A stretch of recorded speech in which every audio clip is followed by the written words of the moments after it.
We now have the paper presentations. We have with us first Dr.T.Johnson Sampathkumar. He belongs to the Department of Physics, Politics and Public Administration, University of Madras. May I request you, sir, Dr. T. Johnson Sampathkumar.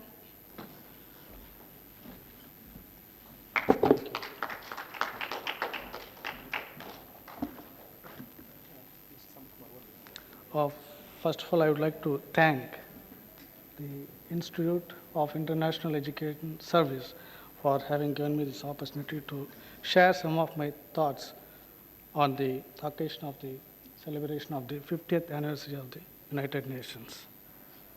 Secondly, I would like to offer compliments to this institute for rightly organizing this function to propagate the services of United Nations among people, because people are not aware of many of the activities of the United Nations. Perhaps they may know the name of United Nations, but people are not aware of the conditions and circumstances in which the United Nations is functioning presently. Because one has to understand the circumstances and conditions in which it is functioning now. When the United Nations was created, that was at the end of the Second World War. Before United Nations was created, two world wars were there.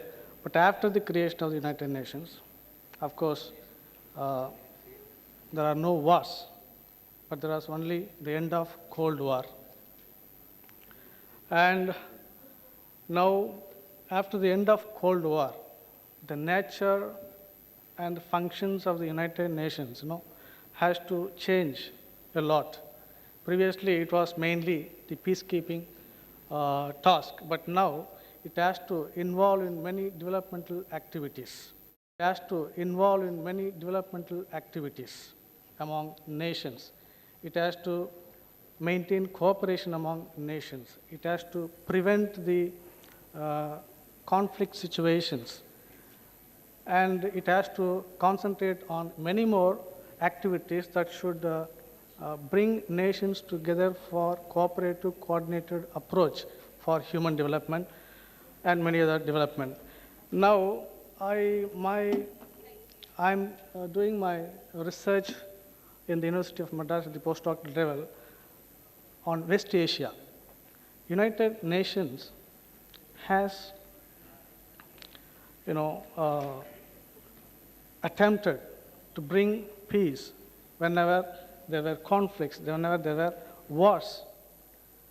Among all the wars and conflicts, West Asia conflict is one of the most popular long-standing conflict, but that now it has come to an end.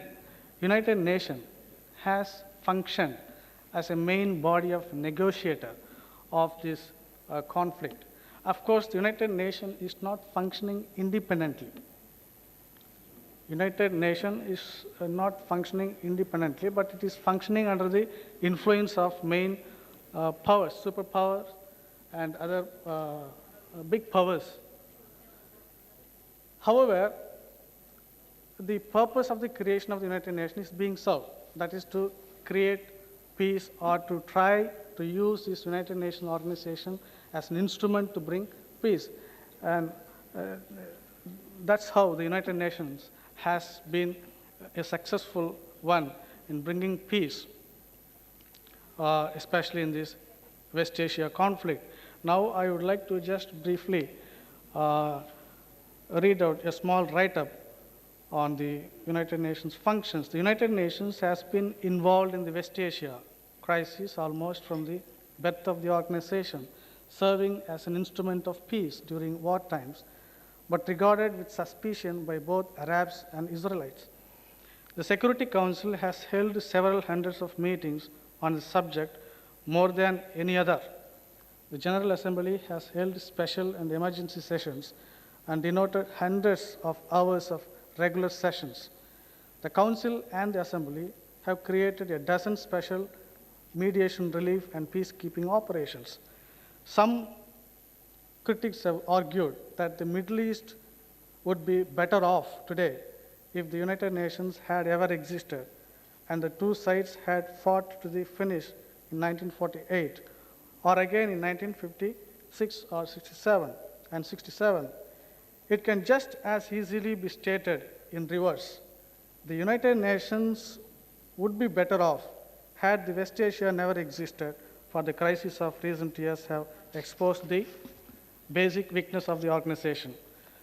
Though the record is one of the occasional greatness and frequent fertility, with intransigence of the principles of the major factor frustrating the peace solution, the United Nations won in its effort ultimately. The first great achievement of the United Nations was negotiation of the General Armistice Agreement of 1949, following the truce agreements of 1948. Had Israel and Arabs abided by the various resolutions of the General Assembly and the Security Council and their own armistice agreements, there would have been no 1967 problem. And recently, the United States has taken so much of effort in bringing peace between the Israel and the Arab countries using the United Nations. Why the United States has to use the United Nations? Because United Nations is a country. A country cannot directly involve in other countries' matters, but UN can involve. And UN can be used as an instrument. Though the UN is being used by these powerful countries cannot directly involve in the matters of individual countries, because every individual independent country is a sovereign country. In a sovereign country, no other country can involve. And so the UN is used. And in the recent conflict, recently, for the first time in the history, the Middle East or the West Asia crisis has had number of UN meetings. No other conflict or no other controversy had ever had this many number of meetings and resolutions passed by the international security. And so now finally I would like to say that many of the problems were created before the UN was created.